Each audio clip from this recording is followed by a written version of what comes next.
যোগীঘোপাত দুৰ্যোগ ব্যৱস্থাপনাৰ মক ড্ৰিল সম্পন্ন চলন্তাপাৰা উচ্চতৰ মাধ্যমিক বিদ্যালয়ত চলে এই অনুশীলন তিনিদিনীয়া কাৰ্যসূচীৰে অনুষ্ঠিত হৈছিল দুৰ্যোগ ব্যৱস্থাপনাৰ অনুশীলন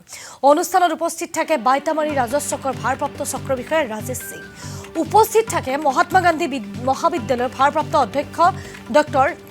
শেখ ফকৰুদ্দিন আলী আহমেদ যোগীঘোপাত দুৰ্যোগ ব্যৱস্থাপনাৰ মক ড্ৰিল সম্পন্ন আমি জানাইছো যে প্ৰাকৃতিক দুৰ্যোগে দেখা দিলে বা বিভিন্ন দুৰ্যোগৰ সময়ছোৱাত এজন ব্যক্তিয়ে কেনে আচৰণ কৰিব লাগে তেওঁৰ প্ৰাথমিক কামসমূহ কি হয় বা কেনে ধৰণে তেওঁ তাৎক্ষণিকভাৱে পদক্ষেপ ল'ব লাগে এইসমূহ আকাৰেৰে আমি জানাইছো এইসমূহ আসলতে চৰিত্ৰ আকাৰেৰে প্ৰস্তুত কৰি সেইসমূহ প্ৰদৰ্শন কৰা হ'ল অৰ্থাৎ মক ড্ৰিলৰ জৰিয়তে যোগীঘোপাত দুৰ্যোগ ব্যৱস্থাপনাৰ এক দৃশ্যাংশ ইতিমধ্যে অনুশীলন কৰা হ'ল চলন্তাপাৰা উচ্চতৰ মাধ্যমিক বিদ্যালয়ত চলিলে এই অনুশীলন তিনিদিনীয়া কাৰ্যসূচীৰে অনুষ্ঠিত হৈছে দুৰ্যোগ ব্যৱস্থাপনাৰ অনুশীলন পানীত ডুবিলে জুয়ে পুৰিলে বা তেনেধৰণৰ দুৰ্যোগৰ সময়ছোৱাত কি ব্যৱস্থাপনা হাতত ল'ব লাগিব সেইসমূহ মক ড্ৰিলৰ জৰিয়তে দেখুওৱা হ'ল বা অনুশীলন কৰা হ'ল অনুষ্ঠানত উপস্থিত থাকিল বাইতামাৰী ৰাজচক্ৰৰ ভাৰপ্ৰাপ্ত চক্ৰ বিষয়া ৰাজেশ সিং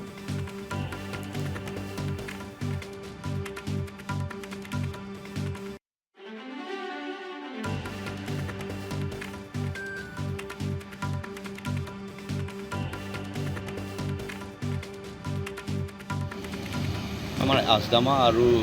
DDMৰ আণ্ডাৰত ৰেভিনিউ চাৰ্কেল পৰ্যায়ত মক ড্ৰিল এক্সাৰচাইজ মেনেজমেণ্ট এটা চলি আছে চ' বিগত সময়ত ডাংটোৰ ৰেভিনিউ চাৰ্কেলত হৈ গৈছে চ' যোৱা 3 দিনৰ পৰা আমাৰ বৈতামাৰী চাৰ্কেলৰ অন্তৰ্গত এইখিনি এক্সাৰচাইজ চলি আছে যোৱা 2 দিনত আমি টেবুল টপ এক্সাৰচাইজ আৰু ছেশ্যনছ কিছুমান চলালোঁ যিমানবোৰ মানে পাৰ্টিচিপেণ্টছ থাকে বিভিন্ন বিভাগৰ PHE হওক হেল্থে হওক বা আপোনাৰ চিভিল ডিফেন্সে হওক পুলিচে হওক বা ফায়াৰ এণ্ড এমাৰ্জেঞ্চি ছাৰ্ভিচেছে হওক গোটেইবোৰ ডিপাৰ্টমেণ্টৰ লগত আমি মানে বিতংভাৱে বিলোচনা কৰিলোঁ যে এনেকুৱা ধৰণৰ আপৎকালীন অৱস্থা বা দুৰ্যোগৰ যেতিয়া মানে আচলতে যদি ৰিয়েল লাইফত ছিটুৱেশ্যন এৰাইজ হয় আমি কেনেকুৱা ধৰণৰ পদক্ষেপ লোৱা উচিত কেনেকুৱা ধৰণৰ সাৱধানতা কেনেকুৱা ধৰণৰ সজাগতা আমি অৱলম্বন কৰা উচিত মানুহৰ মাজত আমি সজাগতা আগতীয়াকৈ আমি কেনেকৈ মানে প্ৰচাৰ কৰিব পাৰোঁ বা কেনেকৈ আগতীয়াকৈ সাৱধান কৰিব পাৰোঁ আৰু এবাৰ ভাল কথা কি হৈছে আমি আমাৰ মাজত ৱাৰ্ড মেম্বাৰ্ছসকল GP প্ৰেচিডেণ্ট ছেক্ৰেটেৰীসকল তেখেতসকলকো মাতিছোঁ আৰু তেখেতসকলো ধুনীয়াকৈ পাৰ্টিচিপেট কৰিছে আৰু আজি এই গোটেই এক্সাৰচাইজৰ অন্তিমটো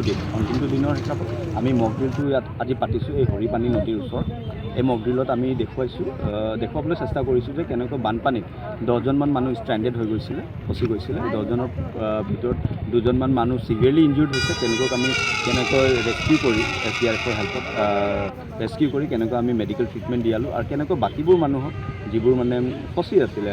পানীত তেওঁলোকক আমি ৰিলিফ কেম্পলৈ লৈ গৈ যিবোৰ মানে যাৱতীয় ব্যৱস্থাবোৰ থাকে বা যিবোৰ মানে বেছিক সুবিধাখিনি থাকে আমি ৰিলিফ কেম্পত কেনেকৈ দিব পাৰোঁ সেইখিনি আমি মক ড্ৰিলৰ থ্ৰুৰে মানুহৰ মাজত সজাগতাটো প্ৰচাৰ কৰিবলৈ চেষ্টা কৰি আছোঁ আমাৰ আজদামা আৰু DDMৰ আণ্ডাৰত ৰেভিনিউ চাৰ্কেল পৰ্যায়ত মক ড্ৰিল এক্সাৰচাইজ মেনেজমেণ্ট এটা চলি আছে চ' বিগত সময়ত ডাংটোৰ ৰেভিনিউ চাৰ্কেলত হৈ গৈছে